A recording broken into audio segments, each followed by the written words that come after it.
안녕하십니까. 오늘 플랫폼 노동자 대상 정신건강 어플리케이션의 우울감 감소 효과에 대해서 발표를 맡은 서울대 직업환경학 전공의 이윤차 김호연입니다. 먼저 관련 논문에 대해서 소개해드리겠습니다. 2020년도에 스마트폰 어플리케이션을 이용해서 우울감을 감소하기 위한 RCT 연구입니다. 대상으로는 호주에 거주하는 18세 이상, 현재 근로하고 있고 스마트폰을 보유하고 있는 사람을 대상으로 하였습니다. 이 중에서 조사 당시에 THQ9이 14점 이상 또는 MDD 기준을 만족하는 경우는 베이스라인에 이미 우울감이 있는 상태로 보고 제외하였습니다. 이러한 크라이테리아에 따라서 총 2,275명을 대상으로 RCT를 시행하였고 1,131명에 대해서는 인터벤션을, 1,144명은 컨트롤 군으로 연구를 시행하였습니다. 인터벤션으로는 헤드기어라는 스마트폰 어플리케이션을 이용하였습니다. 이 스마트폰 어플리케이션은 인지행동에 기반을 둔 인터벤션으로서 총 30일의 분량으로 이루어져 있고 하루에 5분에서 10분 정도 소요되는 챌린지라는 프로그램을 가지고 있습니다. 이 프로그램은 다양한 형태로 제공이 되게 되는데 비디오의 형태로 제공되기도 하고 또는 오디오, 음성 파일 또는 여러 가지 체크리스트로 구성이 되어 있습니다. 그리고 여기 이 어플리케이션에는 매일매일의 기분을 체크하는 무브 트래커도 포함이 되어 있고 그 외에 마음을 다스릴 수 있는 여러 가지 방법이나 도움을 받을 수 있는 여러 가지 서비스도 제공하고 있습니다. 그 이와 함께 미래의 정신질환의 리스크를 평가할 수 있는 여러 가지 리스크 계산기도 같이 포함되어 있고 이러한 리스크를 계산해 준 다음에는 그러한 리스크를 관리하기 위한 여러 가지 피드백들도 제공을 하고 있습니다.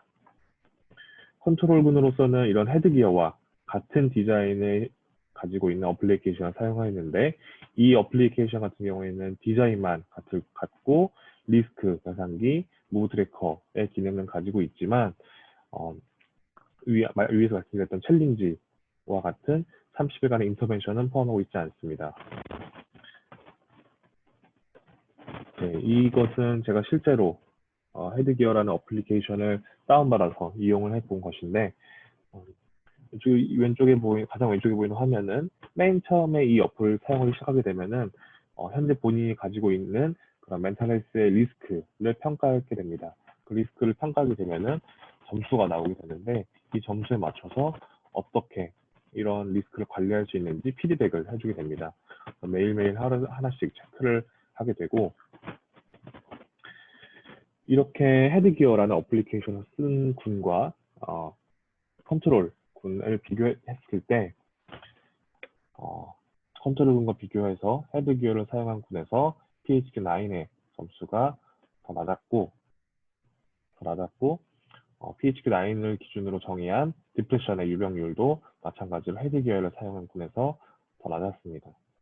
따라서 이 논문을 보고 제가 생각한 연구 설계로는 배달 노동자를 대상으로 이러한 정신건강 어플리케이션을 사용하였을 때 배달 노동자의 우울감이 감소하였는지 확인하고자 하는 것입니다. 연구 설계로는 RCT를 이용하였고 위에 사용된 어플리케이션과 동일하게 30일을 연구 기간을 설정하였습니다.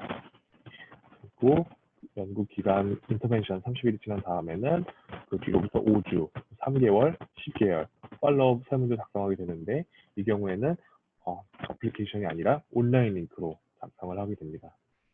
대상은 배달 노동자이고 인원은 100명 정도이며 연구 결과로는 우울 척도 CST-10, 우울증 선별도구 PHQ-9을 인터벤션 전후로 작성하여 전후의 결과를 비교하고자 하였습니다. 인터벤션으로는 위에서 사용하는 헤드기어 어플리케이션을 한국어로 번역해서 사용하거나 아니면 한국인 근로자의 특성에 맞추어 새로 이러한 어플리케이션을 개발해서 사용하는 것으로 생각하였습니다. 이러한 연구를 설계하게 된 배경으로는 플랫폼 노동자, 특히 배달 노동자 같은 경우에 같이 일하는 동료 근로자가 없이 혼자서 일하는 경우가 많아 소속감이 적고 이렇기 때문에 우울증의 위험도는 상대적으로 다른 분야의 근로자들보다 높은 편입니다. 하지만 설령 우울증이 나타났다 할지라도 이러한 것을 조기에 발견할 수 있는 동료 근로자가 없기 때문에 최근에는 이런 배달 노동자끼리의 자조 모임이 많이 이루어지고 있습니다.